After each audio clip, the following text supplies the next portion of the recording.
Welcome, my friends. I'm Dave Champion. This is my co-host, Bill Carnes. And together we are totally unprepared. And we are. How are you feeling since your surgery? How's the recovery going and your blood clot and all that disaster you told us about last week? Good, presumably. I'm on the blood thinners. Presumably, that's helping what that does is cause the blood clot not to get any larger. Your body cannibalizes the blood clot in time. So presumably that's going on. But the really interesting thing for me is whenever I have something that afflicts me, like clearly the surgery and the treatment I got in the hospital did, each day I'm like, yeah, I'm back. And then you get a surprise at the end of the day? Yeah. Then it's like, by 4 o'clock, it's like, oh my God, I'm exhausted. But that's my temperament. Every day it's like, yes, better than the day before, I'm back. And so I was going through this day after day after day after day, and it became apparent each afternoon and evening that I wasn't. And fortunately, yesterday morning, I turned the corner. I got out of bed yesterday morning, took a few steps across the bedroom floor and went, whatever it was. Now, do you actually move like this in the morning? Yeah. Okay. Good morning, world. Whatever it was that had been on me since the surgery, it was crystal clear that when I woke up yesterday, it was gone. Oh, nice. Yeah. So had to feel good. Yes. So turned a corner. Why? I have no idea why it was yesterday as opposed to any other, but I'm taking it. I've been battling a head cold for about 10 days, and I keep thinking I'm on the tail end of it. And I wake up in the morning, and I usually feel reasonable. And then, within the next hour or so, it starts building up. And I've driven a couple of places, so, the ear pop. But at altitude, no less. Yeah. It stinks. So it stinks. Actually, after the show today, I'll be driving into Vegas and going over the hill. And there's about 1,500 feet or so, maybe 2,000 feet of elevation change. Yeah. We'll see how it goes. And, head colds to me are like the worst because you're not really sick.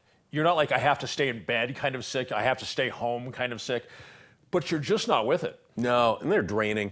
One of the things I've been doing recently is I seem to have, in the last 3 or 4 weeks, been setting up a lot of precision rifles, a lot of hunting rifles and precision rifles. I saw that on social media. Yeah, I've done a couple of 50s, a 416, 230-06s, and I spoke to somebody last night who has no less than 6 rifles they want to get set up. Right on. And they're all just absolutely center punching a dime at 100 yards. It's good stuff. Yesterday I was out doing an odd 6, and I realized that the whole scope ring mount setup, they had the parallax, the focus, which is oftentimes on the side or the rear is on the rear. And it was actually just barely making contact with the back of the scope mount, the one-piece mount. I prefer one-piece mounts. So I actually took the scope off, and I'm grinding that down, and I'll refinish it just so it'll work, because it's the right base, it's the right rings. It's just that dial is a little bit too thick, and it's making a little bit of contact. And I should have known, because I've done that same, about 3 years ago, I did that same scope, same base, same kind of gun combination. And I'm like, oh yeah, I had to do this back then. Just got to grind it down a little bit and make it look good and preferable to a slightly higher mount? Preferably to higher rings, because the higher the rings go, when you have the line of bore and the line of sight, the further off they are, the more adjustment you have to do each time. Sure. So it's a 20 MOA base, so we built in a lot of adjustment in a 30 millimeter tube. If you don't understand what I'm talking about, shoot me an email to the show email address. We'll hit in segment 4, and I'll chat with you about it. But I've been setting up a lot of these rifles recently. And it's good. And, I'm actually able to sight them in on the property that I live in. Yes. I'm actually able to go right out there and do 100 yards. It's springtime, which is why all this is happening, right? Well, likely you'd think in summer, because fall is coming and hunting season, but a lot of people are just getting their gear together now. So people get motivated in springtime. They do. And I love doing the work. I do it all at home. I've got all the really expensive, fancy tools for getting everything set up. As a matter of fact, a gunsmith that I know has a younger apprentice gunsmith under his wing, and he just asked me earlier this week to take him under my wing and tutor him on the long gun stuff, because he trusts my long gun setup even over and above what he does with a lot of handgun Well, things. you deserve it. You've been doing that for years. I'd been doing it for a while, and I enjoy it. All my guns are great. I mean, I got to tell you, even the only gun that I have that I haven't totally done all this to is my 1022. The first gun I ever bought when I was 18, and then I have an old pre-World War I gun I haven't done, but you don't do it to that. So let's touch base on the presidential race. We haven't been there in a while. Yeah, let's do that. It is interesting. We have New York on its way. We just had, what was it, Missouri? Yeah, Missouri, I think was the last. Missouri, and Bernie just slaughtered Hillary, but they ended up with the same number of the delegates. So, hey, Bernie, there's socialism for you right there. Yeah. You earned more than what you got, and you redistributed the wealth. How do you like it? Exactly. It is classic. Yeah, it is. And then Trump. On the Republican side, Yeah. yes. There's been the magic number 1237 Yeah. for the convention. For Trump to inarguably, irrevocably clinch the nomination, the magic number has been 1237. So, Evans, what's his first name? Randy Evans. He's a Randy member of Evans. the RNC. I forget what state he's from. He but- appeared on some television show, Daily Morning Joe. Morning Joe, MSNBC. And he said that, and a lot of the pundits are saying, well, that's his opinion. But he said that it's conceivable that Trump could wrap it up with 1,100 votes. I presume wrap it up means it would be too hard for those aligned against him. Enough leverage. Yeah. And, I don't know if I told you this. I've changed my position, and I've decided I want Donald Trump to be president. Here's why. Please. No, you can't wait. Bated breath, my friend. You've been aware of my political activities since I was doing the radio show eons ago, right? Mm-hmm. And if I have a product, so to speak, if I have a business and I have a product, the product is facts, evidence, leading to conclusions, and a truth. Okay, that's what I've been selling for all these years, and I've decided there aren't very many customers. Nobody cares about the facts. Nobody cares about the evidence. Nobody cares about conclusions that are contrary to their preconceived ideas, right? So there are no customers. So screw it. So here's what I've changed the business model. I'm no longer in the business of selling facts, evidence, conclusions, and truth. I'm now in the business of I'm going to tell you how it's going to go down. I'm going to wait for it to go down. And then I'm going to rub your fucking noses in it after it goes down. So because there's prognostication of stupidity.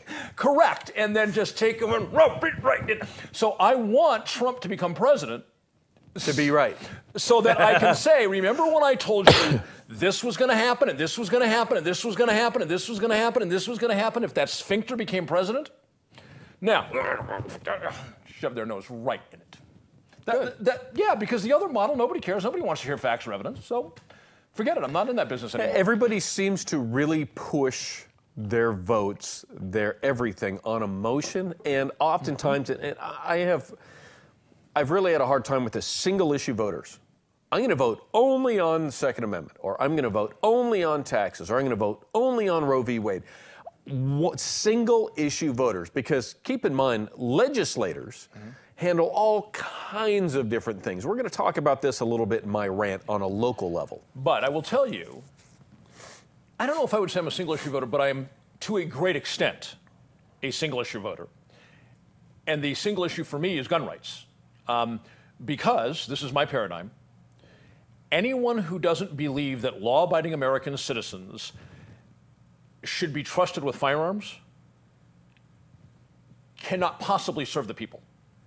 So you see that as a litmus test for being able to make good decisions in other areas?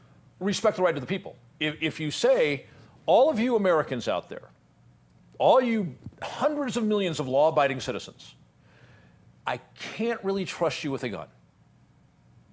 You have nothing to offer the American people. You're, in Dave Champion's book, you're done right there. Discussion is over. Get the hell out.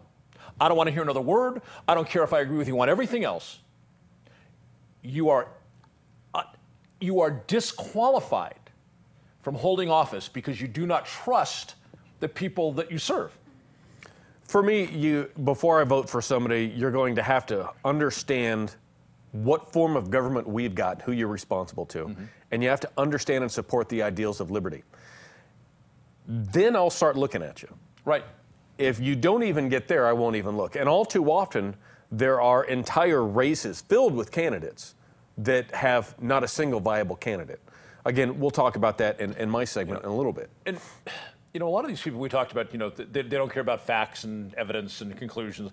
And some of these people are so deeply entrenched in their argument. There's a mutual friend we have. I'm not going to mention them because I don't want to embarrass them.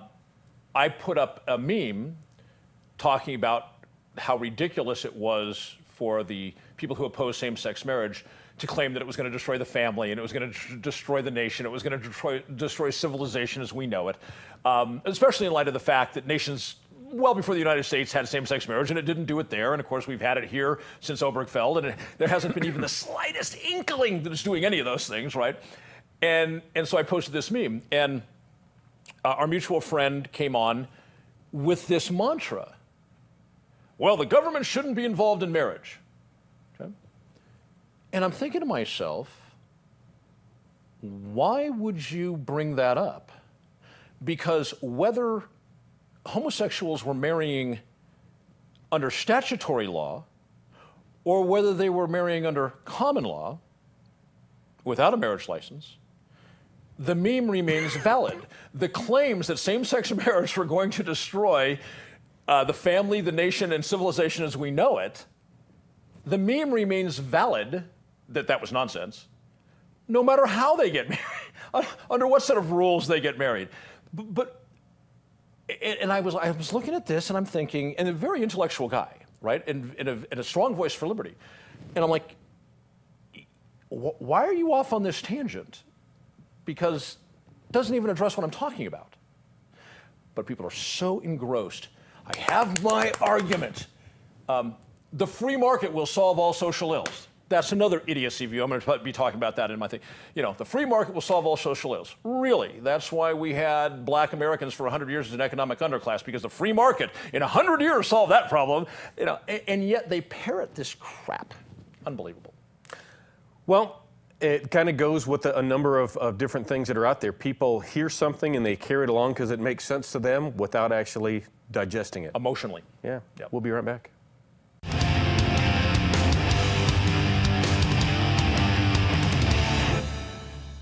We are back, and now it's time for...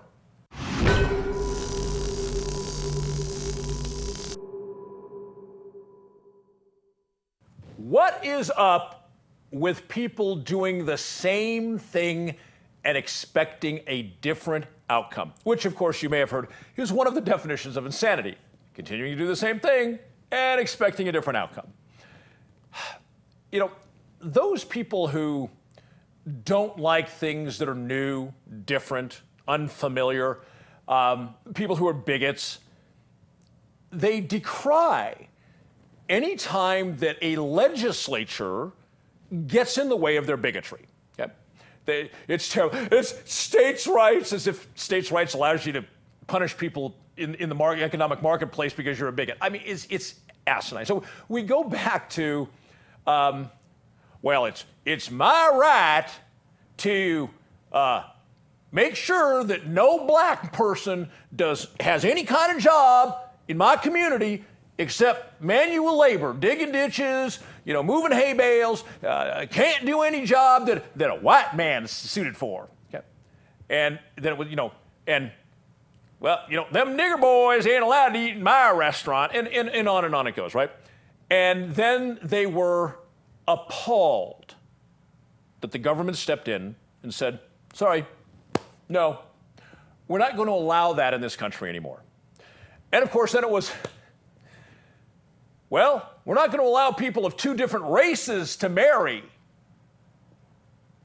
And then the courts stepped in and said, sorry, no, they can't do that either.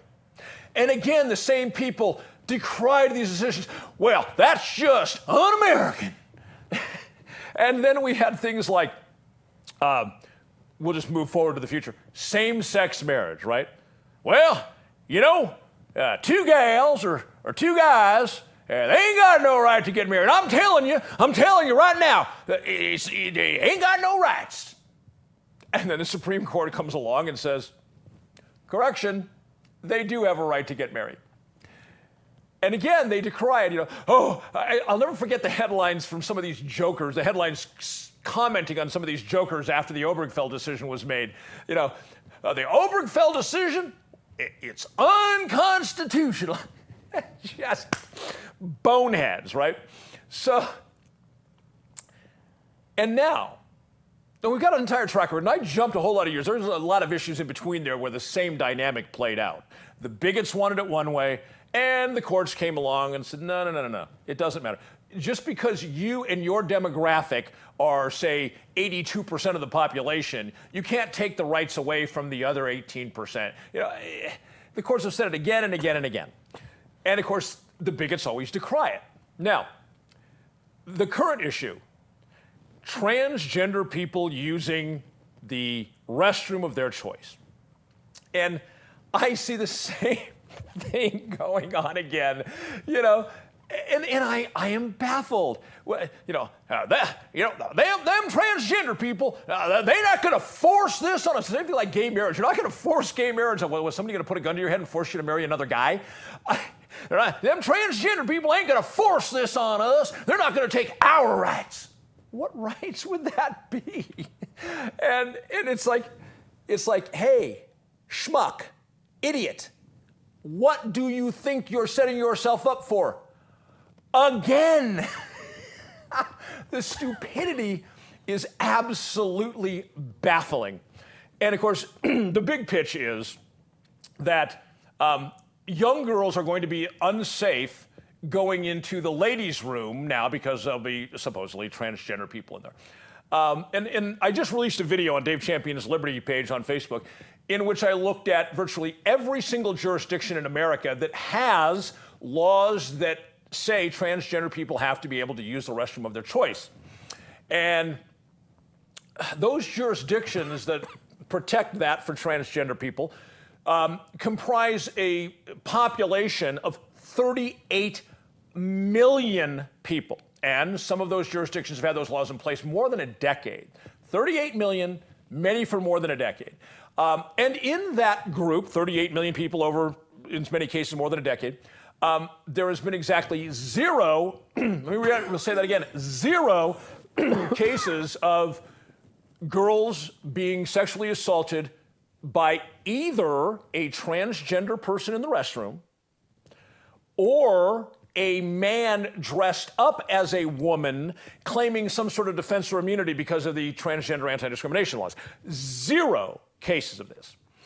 So it's a complete non-issue. It is a fabrication. It's no different than what the bigot said about same-sex marriage with it's going to destroy the family and the nation and civilization as we know it. I'm not kidding you. I'm doing it dramatically because I think it's hysterical. But these are actually quotes from the bigots on the right.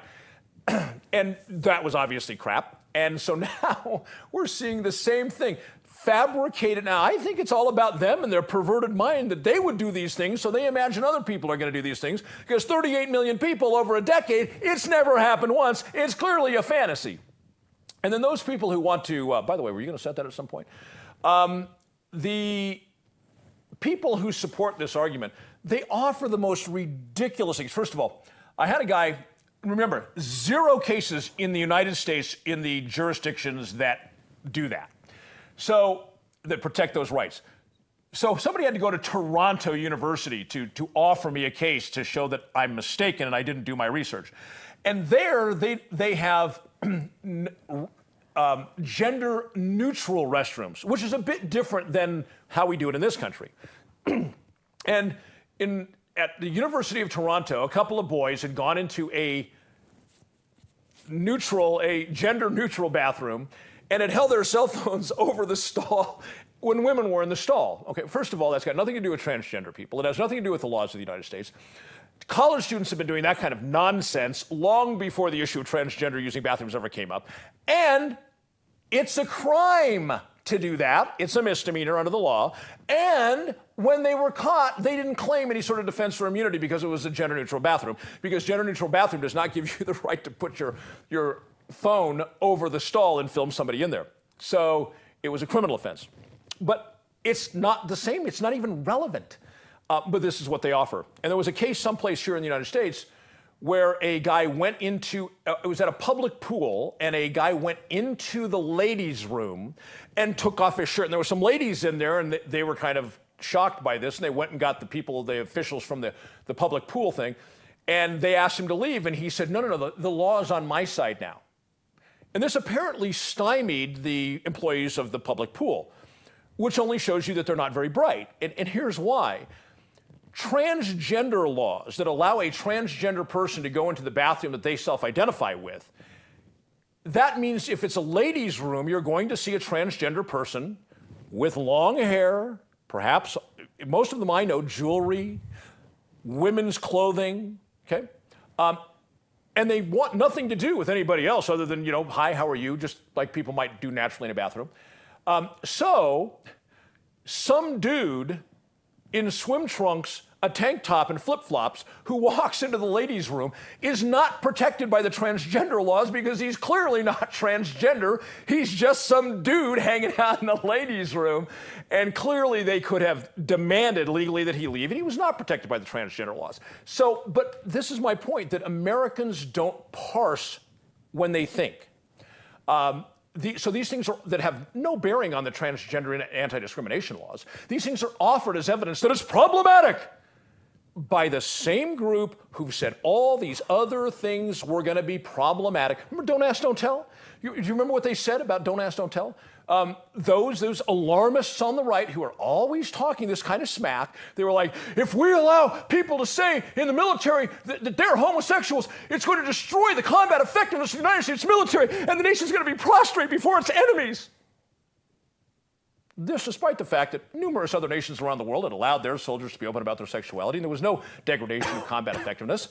And then, of course, it's been several years now. I mean, we lifted it in September of 2011, and zero impact on the combat effectiveness of the United States military. So I laugh at these people. I'm like, do you not understand? You did this, and you got a law passed you don't like. You did it again, you got a law passed, or not a law passed, a court decision. You did it again, you got a court decision you don't like. You did it again, you got a court decision you don't like. You did it again.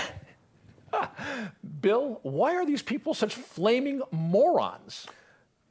The best predictor of the future, the best crystal globe is the past. And it's just a matter of people being involved in their passions. I got to tell you, intellectual capacity in this country has gone straight down the shitter. It just is not there. No pun intended on this subject. So it's just, people don't use their intellect. They don't look at history and understand what the hell is going on. They just go with their emotions and their passions, and they'll scream and scream and scream about their emotions and passions without listening. I remember hearing the phrase, you've got two ears and one mouth, use them proportionately. And most people have never heard that, never accepted. I've actually told people that. Now I talk a lot, you talk a lot. We clearly define higher than the 25,000 words the average man uses in a day. Very true. But at the same token, I'm always learning about stuff, right. Even if it's just one little thing, or if it's how not to do something, And I've known you a long time, and you absorb facts, you ponder them, and if they dictate that you change a prior position, you didn't know those facts earlier, you change your position. I have no problem with that. And that's because I look at things from an intellectual basis. I'm not a Vulcan with a V in the booth. Vulcan. I don't work entirely on logic. I mean, I have emotion as well. But I got to tell you, when there's important things that are going on, use a little bit of intellect. For God's sake, if you don't have it, go find some. Yeah, and these people I'm talking about, they tend to be the same people all the time on every topic. And it amazes me that they never, not once do they integrate facts and evidence into their equation.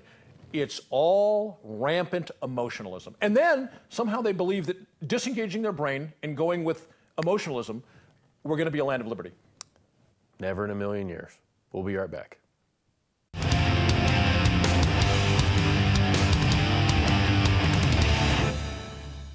Welcome back. Now it's time to hear about my rant.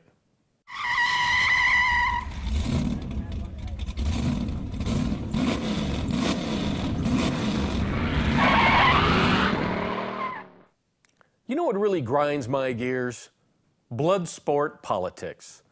We've been getting into them right here in my little hometown in Nye County recently. Specifically, I want to talk about a few things going on in a couple of county commission district races. Now, you know, I'm presently enjoying my last couple of days as chairman of the Nye County Republican Party. I decided on my own to leave, actually mid-session, if you will, mid-term. I was voted in a year ago for another 2-year term. I'm halfway through that. I'm leaving to make room for a whole new wave of folks. I made that decision and announced it in January. And it's just time for me to focus my energies elsewhere in some areas that aren't quite so restricting. But I want to talk about a couple of county commission seats and a couple of candidates. One of them is the most recent vice chairman of the Nye County Republican Party. I talked about him last week, Leo Blundo. And I got to tell you, I'm not a big fan of Leo's politics and the way he does things. Not at all. He's a younger guy. He's not very seasoned, in my opinion. He needs some seasoning. He honestly needs a little maturity. He networks really well. I mean, the guy's a great networker, but it's always networking for a way for him to find his own niche. Coalition building for himself, not coalition building behind any sort of a topic. Now, obviously, there's going to be times where I've seen this guy, and this is all my opinion. This is an editorial, if you will, where, in my opinion, I've seen this guy using a topic to try to unite people, but then carrying that united front together to get behind him for some reason or another. And I've seen it fail many times because it's so transparent. Now, something happened with Leo just this last week. Last year, it was reported either May 31st or June 1st that allegedly he's in the parking lot at the Pahrump Nugget and leaving, and I think backs into like one of those handicapped scooter little devices or something with his SUV and takes off. Hit and run, if you will. I don't believe that anybody was in the scooter. I don't know all of the details on it, but I do know this. A report was filed, and keep in mind, this is like 9-10 months ago. And there's only 1 year where you can file charges on this, on a misdemeanor. 1 year is the limit. So we're really rapidly approaching that. We're talking a little over 10 months. And now, last Friday, or I guess it was a little bit more than that, sometime about 10, 11, 12 days ago, an assistant district attorney applied for and got from some municipal court judge a warrant for Leo's arrest in this case. And then last Friday had that warrant served, which is total BS, absolute garbage. It's a misdemeanor warrant on somebody who's a local businessman, somebody who's obviously not a flight risk, someone who's easy to find, and you issued a warrant. And then you execute it on a Friday afternoon, which is one of these total chicken shit moves that happens locally. So obviously this has got to be politically motivated. Now, I wouldn't go so far as to say that the district attorney has anything to do with it. She's way smarter than that. But when you're talking about like a low-end sort of misdemeanor crime like this, some sort of misdemeanor allegation, she's not going to concentrate on that stuff. She's got a big office with a lot of people to deal with. So whoever the district attorney, the ADA, assistant district attorney is in this, that's who's really working these strings. Now, what are the other options? Rather than issuing and seeking an arrest warrant, you go out and you cite them and give them a citation. Or you subpoena them in the case to show up to court on a certain day. You don't issue a warrant. And then you don't issue a warrant and then go out on a freaking Friday afternoon and pick them up.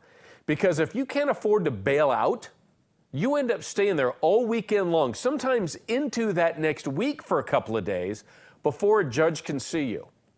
In some cases, so long, you can be in for 5 days. You get picked up on a Friday afternoon. Sometimes a judge can't see you until Wednesday afternoon that next week. 5 days. 5 days. So, as I understand, Leo was taken in, immediately bailed out. Good for him. Now, again, not a fan of the guy. I don't live in the district he's running. If I did, I certainly wouldn't vote for him. However, the way that this sort of thing goes, the politics that are involved, the timing is incredibly curious. It stinks, which is what happens in politics in Nye County. These things stink. And there's always somebody's filthy, filthy stench attached to it. We'll find out who this is. It never goes away. You always find out behind the stench who's really back there stinking things up. This will come out. So this happens not long after filing, within a couple of weeks of filing for County Commission. And then on top of that, he has an appearance which is not scheduled until June, right in the middle, right after early voting starts, but before the actual primary day. So all of this is very, very stinky. And of course, it made the front page of the local paper. When it bleeds, it leads. And they love blood sport politics. It smells like blood. The Sharks are going to attack. So I think that totally stinks. Again, I am not a big personal fan of Leo Blundo and his politics, but I got to say, this is wrong the way this went down. It's wrong the way the assistant district attorney in charge of this handled it. It's wrong the way that whoever the judge was who signed the warrant to actually do that. It's wrong to do that, especially when we're talking more than 10 months after the alleged hit and run with no sort of injury involved on private property, nonetheless, which kind of confuses me why they're involved. But this whole thing is just loud. It's like somebody's been sitting on it and waiting. And I don't know who's behind it, but I bet you we find out in short enough order. It's going to come out. Another thing that I've got is I do live in County Commission District 2. Currently, the county commissioner is Frank Carbone. Now, Frank beat an incumbent who had served 2 terms, was trying to get elected to his 3rd term, Gary Hollis, who I think was a crappy commissioner on a good day. His best day as commissioner was lousy in my book. Never really cared for Gary's politics. Decent enough guy to sit there and have a conversation with, but when it came to politics, just a bully, just a blowhard bully in my account, my book. And I've let him know this. Gary and I have butted heads on a couple of things like this. So I was backing Frank Carbone in his last commission bid. He won. He did a really good job. I have to say, they say, you know, if you agree with somebody in politics 80% of the time or better, they're good to go. That's definitely Frank Carbone and I. He's made a couple of votes I haven't been happy with. Right out of the gate when he was elected, he did vote for Joni Easley to become the assistant county manager based out of Tonopah. A total juice job, a total sham, her getting the job. Now, not to say she isn't qualified and she isn't doing a good job, but when you have, I think it was 31 applicants, many of whom were very qualified, the human resources director and the county manager at the time looked at one resume and made one recommendation to the county commission, and that was Joni Easley, who just finished her 3rd term as a county commissioner. Frank supported that. It looks bad. It stinks. Not good. I understand Joni's doing a good job at it. However, the way it went about and that the commissioners didn't say, hey, look, you've got to interview a few more people. You got to bring us competitive people here for us to discuss and decide on, not want to ignore everybody else. That stinks. There's a candidate who's running in District 2. His name is Sal Ledesma, Salvador Ledesma. Now, Sal's been here a long time, probably more than 30 years. And I have known Sal for probably 6 years now. He was vice chairman at the Nicana Republican Party the day that we voted him and the other board out and instilled myself in a new board 4 years ago. And in the local paper, they're doing this thing where each edition, there's 2 editions a week out of that particular paper on Wednesdays and Fridays. We have another local paper which is weekly on Thursdays. So we get news 3 days in a week consecutively and 4 days without. Anyhow, so they featured, just in this last paper, they featured Sal Ledesma, who's running for District 2. He refused to talk about his platform or any of the issues. All he said was, I'm a senior, I'm a veteran. I'm going to support seniors and I'm going to support veterans. Oh, and one other thing. I'd be interested in opening up discussions to talk about reinstituting the Pahrump Town Board. Not that I'm for it or against it, but I'm good for talking about it. You know what? I got to say, if you're running for a legislative office and you have no platform that you're willing to discuss, not that you don't have one, he says, I'm not going to talk about it, but I'm a veteran, I'm a senior, I'm going to support those guys. What else are you, Sal? Are you a chess player? Are you, of a particular religion? Pedophile? Are you a pedophile? Yeah, no. I'm just. Do you support necrophilia? I mean, what is it? What about things about you are there that are you just going to look after your own self-interest? Is that it? Because we don't know your platform. You said, I'm going to wait and see where things pair out before I go talking about anything, before I hold any meet and greets, before I talk I'm going to see what the competition does. Well, that's the type of leader that leads from the rear. And I got to tell you something, Sal, and everybody else.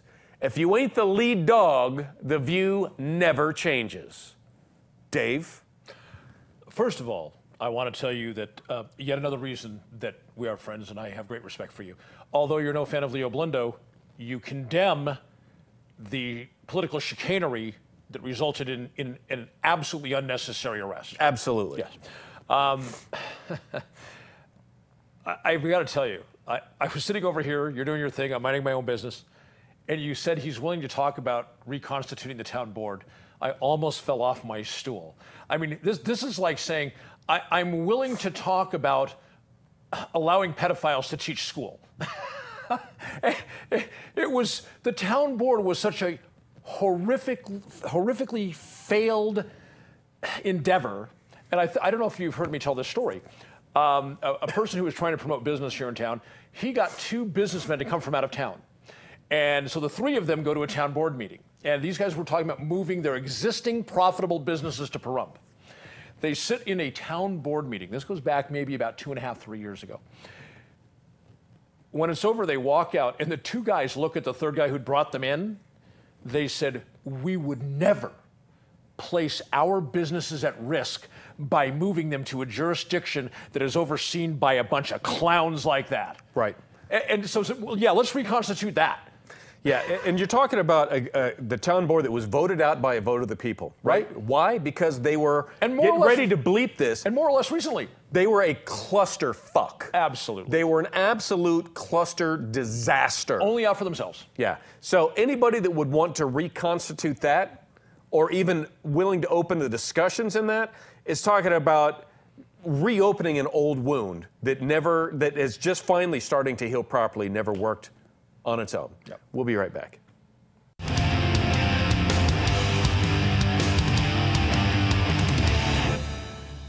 Welcome back to segment 4. This is where we go through your emails. Yes, I talk with my hands and fingers a lot.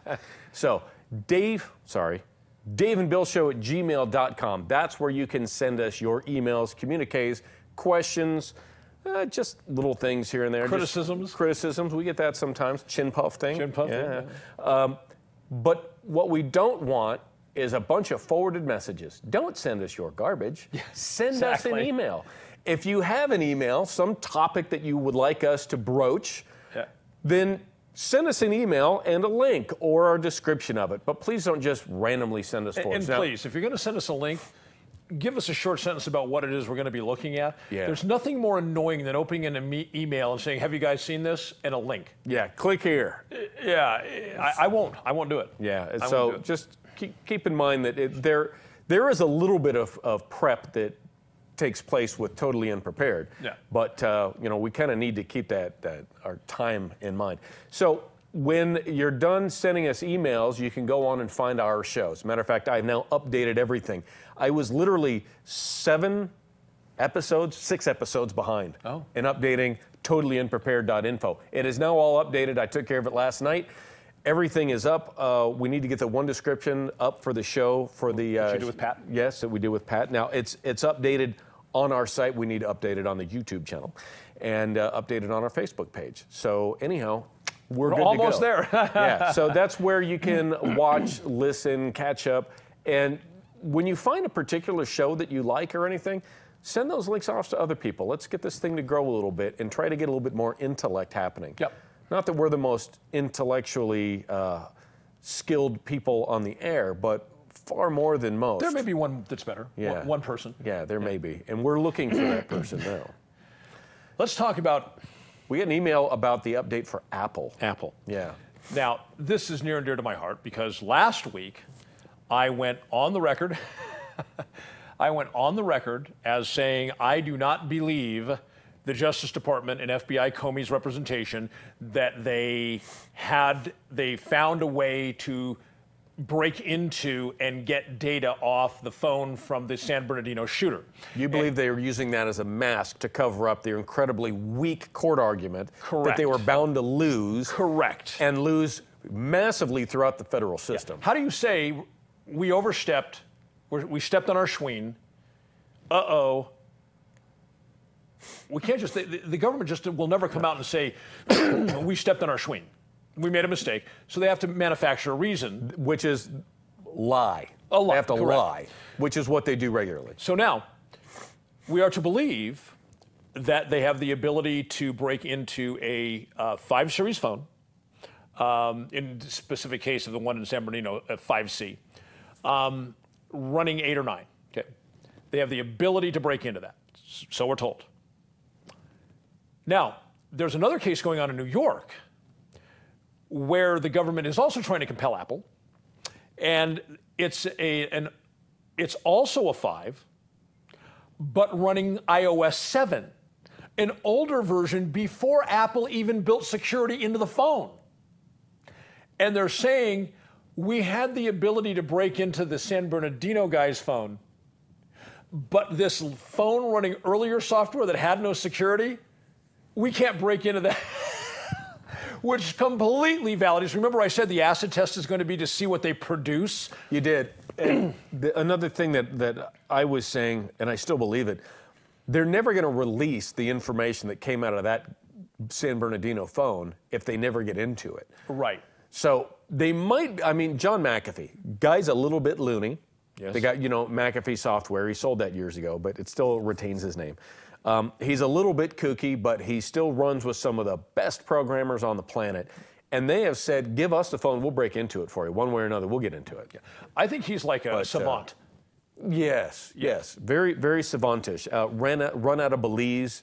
Yes, all kinds of crazy stuff with this guy. They caught up with him in Costa Rica. He did some crazy stuff down there. Yeah. But anyhow, if they break into that phone on the side, probably, with non-disclosure agreements for the FBI, then they might come out, okay, we found this information. It's because we were able to break into it. But if they don't employ that and they can't get into the phone, they'll just never release it and they'll claim national security, some other garbage. Yeah. But I think really the fact that running the same series phone, older software, pre-Apple's thrust for security. Yeah, they're premium security levels. They claim they can't break into that phone, but they were able to break into the same series with later, higher security. They are lying. The government lies all the time and lies when the truth would even serve it well. I bet there's a 12-year-old Venezuelan boy that could probably crack into that phone. Exactly. Yeah. And he probably oblaws a lot better. Validates what I was saying. They were lying all along. We did get another email. One saying that the gentleman was pleased that we were back on the air after having that hiatus. But the funny comment was, I'm glad we got past the chin puff era. Yeah, chin puff. When Dave was calling it the Pharaoh's. The Pharaoh look, yes. Whatever it was. Yeah. But technically it's called, as far as the beard world, it's called a chin puff. So I thought that was pretty funny. Glad we got past that, he said. That's not a I am too. I kind of am. I mean, just because of the name of the damn thing. I mean, you've been working out for decades. You got the tats shaved down, and you look all tough. And chin puff just doesn't sound tough, dude. Yeah. It just does. It's like, if you're walking around in a fuchsia shirt that has daisies and lilies on it, like, it's a chin puff, Hey, You're bagging on my shirt. I'm just saying, man. I think this one actually has some of that embroidered into it. Let's see. It is looking a little tropical on here. Yeah. Good stuff. So we got, there's another email that came in. Tasers. Oh, yeah. Okay. This comes out of the conservative bastion of course, tongue-in-cheek, of Mitt Romney's, not home state, but where he was elected in Massachusetts. Governor. Yeah, elected governor in Massachusetts, where he, by the way, framed out the state framework of what later became Obamacare. Yes, he did. But he's a conservative. Oh, yeah, my big, fat, stinky ass. That guy's a conservative. Yeah. But it was a law in the state that the Massachusetts State Supreme Court upheld that said tasers or stun guns can be considered firearms. Didn't work out so well. I don't think that's exactly what they're ruling. I think they said that because they're not firearms, they didn't have to be construed under like Heller. Okay, right. And therefore they could be completely banned except for government. Right. Okay, my mistake on that. Yep. Yes. And so that went to all the way up to the Supreme Court. And the Supreme Court said, no, the Second Amendment, which is what Heller was dealing with, the Second Amendment doesn't talk about guns. The Second Amendment talks about arms. Which, in another word, are weapons. Right. I mean, And the defensive nature of which, so many people, it drives me nuts. They want to ban guns and other things because of bad guys' offensive uses of these things. Yes. Which is exactly why we are protected for the defensive use of it, because if some jackass goes on an offensive rampage with a gun, a knife, a car, whatever, guys like us and other folks out there, responsible, mature adults who accept responsibility. Thank you, can pull out their guns and put an end to this in a defensive nature. Yep. So what they're saying is a taser or stun gun, which is designed as a defensive tool, Right. less lethal or non-lethal, as they call it, less than lethal, I think they call it. Clearly, criminals can use it offensively. Sure, they can. But the vast majority are people who use them to defend themselves. Yeah. You know, they're really popular with the ladies actually out there. So you start taking these things, women tend to want to defend themselves with things other than guns. Right. And I don't get it. Go out there and learn Things before that you are make the perceived to decision. be less than lethal. Yes. They don't like to kill. I mean, who does? Yeah, But- maternal instincts perhaps, I'm not sure. But pepper spray, stun guns, shank, whatever it is. But it seems as though women want to carry these sorts of tools.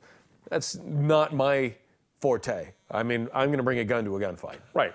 But for the Massachusetts Supreme Court to say, yeah, we're going to uphold a total ban on that unless, of course, it's for somebody who's a government agent. And what was it Thomas Jefferson said? That which is legal for the government but illegal for the citizenry is tyranny. Yep. And I actually have that in print in some old AR-15 magazines. It says for government law enforcement only. Of course, that went away in, 2012? Right. So this goes... Or 2002. So this goes all the way to the U.S. Supreme Court. And the U.S. Supreme Court tells the Massachusetts Supreme Court, sorry, no, your decision does not comport itself with Heller. Heller wasn't about guns per se.